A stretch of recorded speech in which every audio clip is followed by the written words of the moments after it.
এখন weather change হচ্ছে, সর্দি কাশি ঘরে ঘরেই চলছে, মুখের রুচি কমে যাচ্ছে সর্দি কাশি জ্বরে। তো এইরকম চাটনি একবার বাড়িয়ে নিন। হ্যালো বন্ধুরা, দেখুন নিয়েছি এখানে ধনেপাতা। তো আজকে করবো ধনেপাতার চাটনি। ওয়েদার চেঞ্জ হচ্ছে বন্ধুরা, সবার ঘরে ঘরে সর্দি কাশি। তো এইভাবে ধনেপাতার চাটনি করে খেলে কিন্তু খুবই উপকার হয় সর্দি কাশি। তো দেখুন আমি কি করে বানাচ্ছি, কিভাবে বানাই চাটনি, কি ব্যবহার করি। এখানে একটা কড়াই বসিয়েছি, 1 চামচ মতো দিয়ে দেবো কালো জিরে, একটু ভেজে নেব। দেখুন ভেজে নেওয়া হয়ে গেছে, উঠিয়ে নেব। কালো জিরেটা একটু ভেজে ব্যবহার করলে কিন্তু সেন্ট ভালো আসে, খেতেও ভালো লাগে। ধনে পাতাগুলোকে ভালো করে ধুয়ে নিয়েছি। এইখানে নিয়েছি একটা মিক্সির বাটিতে ধনে পাতাগুলো দিয়ে দিচ্ছি আগে। এইখানে দেখুন নিয়েছি বেশি করে একটু কাঁচা লঙ্কা আর নিয়েছি রসুন। তো ঝালটা আপনাদের পরিমাণ মতো আপনারা ব্যবহার করবেন। আমি একটু বেশি করে দিয়েছি বন্ধুরা, আমারও সর্দি লেগেছে, সর্দি কাশি। দিয়ে দিচ্ছে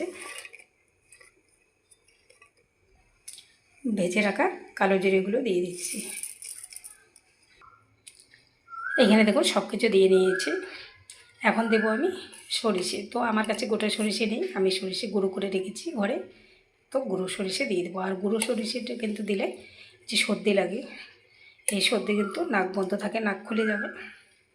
সরিষে খাওয়া খুবই ভালো, যেহেতু এখনও গরম আসেনি। তো এখন মিক্সিতে সবগুলো পেস্ট করে নেব। এখানে পরিমাণ মতো লবণটাও দিয়ে দিলাম। দেখুন মিক্সিতে পেস্ট করে নিয়েছি।